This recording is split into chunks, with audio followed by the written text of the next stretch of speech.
Hey kawan-kawan, kalau anda nak cari rumah landed dan bawah 500,000, kita boleh tengok sini. Ini adalah 1/5 tingkat punya town villa.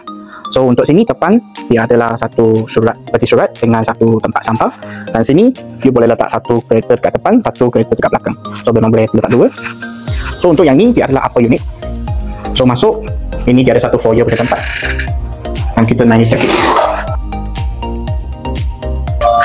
So tingkat satu sini dia adalah dia punya living hall. Memang luas lah. Lepas tu dia ada satu dining punya area dan kitchen. So sini dia ada satu powder room lah. Lepas tu kat sini dia ada satu balcony yang hadap depan.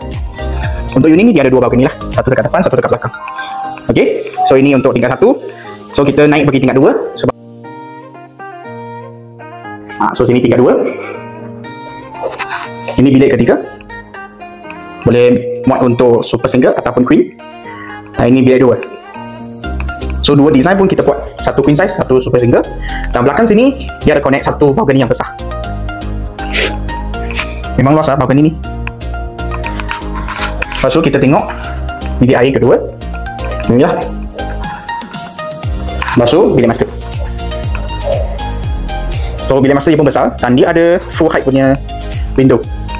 Ni nampak memang luas, dia sampai lantai lah. Dan sini dia ada satu ruang, you boleh letakkan untuk walk-in wardrobe. Dan you boleh buat satu pintu kat sini, you tutup. So jadi walk-in wardrobe, lepas tu terus ke atas. So kalau anda nak cari harga bawah 500, nak unit freehold dan landed house, boleh PM sekarang, kita jumpa dekat show house.